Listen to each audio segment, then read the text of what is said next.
Bonjour et bienvenue sur les ondes de CFAI. Je suis accompagnée de Vincent Comtois. Bonjour Vincent. Bonjour. Les gens commencent à te connaître un peu plus étant donné qu'on t'entend de plus en plus. Mais pour peut-être une dernière fois, j'aimerais ça que tu te présentes. Mon nom est Vincent Comtois. Je suis naturopathe, préparateur physique. J'ai étudié également en médecine fonctionnelle et je suis copropriétaire de la compagnie ATP. Et si vous suivez nos chroniques, eh bien, vous savez qu'on va aller toucher à toutes les vitamines, tous les minéraux. Et aujourd'hui, on a décidé de vous parler d'un sel minéral qui s'appelle le zinc. Le zinc, on le retrouve où? Bon, mais le zinc, il y a un petit ton humoristique autour du zinc parce qu'on a souvent fait le lien entre, par exemple, les huîtres, qui sont la meilleure source de zinc. On parle à peu près de 45 à 90 mg, dépendamment là, si c'est des huîtres fraîches ou des huîtres en canne, par 100 grammes. Donc, on dit souvent que les huîtres sont aphrodisiaques parce qu'on va le voir, le zinc est associé à la production de testostérone chez l'homme. OK, parfait. Donc, on dit souvent que, manger des huîtres, là, ça augmente les performances sexuelles de l'homme. C'est un peu extrapolé, mais disons que ce serait la teneur en zinc de l'huître qui aurait un impact ou une efficacité sur le système hormonal masculin. Mais là, es-tu en train de me dire que les hommes devraient prendre du zinc plus que la femme? Effectivement, c'est exactement où j'en viens.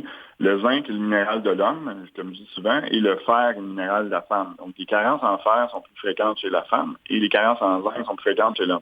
Parce qu'il faut savoir que le zinc, dans le corps humain, chez l'homme, on le retrouve surtout dans la prostate. On le retrouve dans le liquide séminal, donc dans le sperme, si on veut. Et ça va aider à la formation des spermatozoïdes viables. Donc, ça aide à la fertilité, ça aide à la production d'hormones, comme la testostérone. Donc, chez l'homme, une carence en zinc, ça pourrait être assez désastreux au niveau de sa capacité de fertilité, par exemple. Ben là, es-tu en train de me dire que si quelqu'un a des problèmes, il va aller voir son médecin puis il peut lui dire, ben c'est simplement que tu es en carence de zinc, mon ami? Malheureusement, c'est pas systématiquement comme ça que ça se passe. C'est-à-dire qu'on n'identifie pas d'emblée encore en médecine une carence en zinc comme une cause à effet. Heureusement, on sait de plus en plus par les études, la littérature, que c'est un fléau. C'est-à-dire les animaux qu'on consomme, parce que les sources de zinc sont plus animales que végétales, même s'il y en a dans certains végétaux, il y a un acide phytique, la phytate qu'on appelle, qui empêche la production du zinc. Donc, les sources animales sont meilleures. On disait l'huître, c'était la source ultime. On n'en mange pas tous les jours, on s'entend. Donc, les chances de carence en zinc sont très élevées. Les sols où les animaux se nourrissent sont de plus en plus carencés en zinc, donc la carence est de plus en plus grande. Si on mesure la quantité de zinc, par exemple, d'un individu, on va se rendre compte qu'un individu qui ne se supplémente pas en zinc, chez un homme actif, les quantités de zinc sont très faibles comparativement à ce qu'on avait peut-être il y a 20-30 ans. Et le dosage, donc, parfait pour un homme dans une journée serait quoi? Si on regarde les apports nutritionnels recommandés, on parle à peu près de 10 à 11 mg, mais l'optimal serait autour de 25. Par jour, ce serait une bonne chose. OK, puis pour la femme, j'ai quasiment l'impression que c'est moins nécessaire. Faut pas conclure à ça parce que le zinc aussi n'est pas impliqué que là. C'est impliqué dans toute la formation des tissus mous, donc les cheveux, les ongles, la peau. Les gens qui font de l'acné, par exemple, la supplémentation en zinc, c'est documenté que ça va aider à réduire l'apparition de l'acné, à aider à le contrôler. Donc, c'est homme-femme à ce moment-là. C'est très bon pour l'immunité. Le zinc est impliqué dans à peu près 350 actions enzymatiques différentes dans le corps humain. Donc, c'est loin d'être juste la fertilité. Mais on documente beaucoup la fertilité chez l'homme parce que c'est un réel problème de plus en plus. Donc, on est attiré vers les recherches là-dessus. Mais si on regarde l'action du zinc, comme je viens de dire, c'est 350 actions enzymatiques différentes dans le corps humain. Donc, c'est bon pour beaucoup de choses. Les gens qui ont des problèmes de peau, par exemple, surtout l'acné ou d'autres problèmes inflammatoires au niveau de la peau, les gens qui ont des cheveux plus cassants, on se rend compte que les cheveux sont plus minces qu'avant, les ongles sont cassants, des taches blanches sur les ongles, donc une mauvaise qualité au niveau des tissus mous. Le zinc, c'est pas une absolue, mais pourrait être en carence à ce moment-là. OK, parfait. Et le dosage pour la femme, est-ce qu'il est le même pour l'homme? C'est à peu près le même dosage, mais c'est encore là, ça va être le gabarit de la personne. C'est sûr que pour une femme, à 10 mg, je serais à l'aise de dire que c'est correct. Mais pour un homme, je dirais plus 25. Là. Il y a des études qui sont à des dosages beaucoup plus élevés.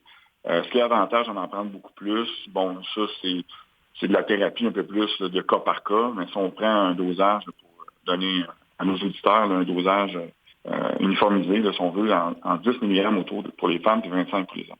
Ça pourrait-tu arriver qu'on soit trop supplémenté? Ça pourrait-tu causer un problème? Effectivement, là, tout est poison, rien n'est poison, comme je répète souvent. Il n'y a aucun avantage. Je dis, là, moi, je veux être un surhomme, je veux être un Superman au lit. Donc, on va prendre 400 mg de zinc par jour. Il n'y a pas d'avantage à faire ça. Éventuellement, là, ça pourrait causer des problèmes de toxicité au niveau du zinc. La toxicité, ça va être au niveau des reins qu'on va retrouver ça. Mais reste que la toxicité documentée pour les gens qui sont dans les barèmes, il n'y en a pas vraiment. On aurait là, dans certains cas là, des surdosages, mais j'ai vu dans certaines études pour la performance, par exemple, aller jusqu'à 100 mg par jour sans effet secondaire.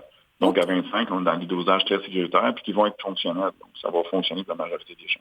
OK, parfait. Et si par hasard, demain, j'ai envie d'aller m'acheter du zinc, y a-t-il un moyen de trouver un zinc qui est de meilleure qualité? Oui, effectivement. Il y a plusieurs formes de zinc sur le marché. Comme on parlait du magnésium dans une autre chronique. Il y a plusieurs formes. Il y a acétate, citrate, gluconate. Encore là, les formes qui finissent en ate sont intéressantes.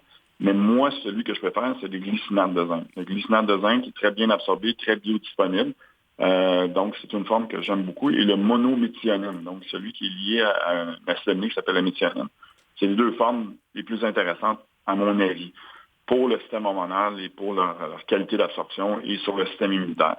Si on parle d'immunité, parce qu'on a parlé beaucoup de reproduction, mais si on regarde les études qui ont été faites pour le zinc, très intéressant. Même des tests ont été faits en période d'infection, en donnant des comprimés, si on veut, des pastilles de zinc, sur la durée et l'intensité des rhumes et des grippes, et il y avait une diminution de la durée et de l'intensité. Donc, il y a un effet réel sur le système immunitaire. Mais encore une fois, comme je dis, si vous supplémentez en zinc, vous allez avoir moins de chances d'infection. C'est mieux que de traiter quand on en a une. Fait que moi, je pense que la prévention est encore une fois la meilleure médecine. Bien, merci beaucoup, Vincent, de nous éclairer. C'était un petit peu un minéral que les gens entendent parler, mais qu'on connaît plus ou moins et qu'on se dit, il est peut-être pas si important que ça, finalement. Mais là, ça a démystifié les questions. Si on a besoin d'avoir soit d'informations ou soit même tes services, à quel endroit qu'on peut aller te chercher? Pour me joindre, c'est Vincent, @atplab.com. Merci beaucoup, Vincent. Merci, bonne journée.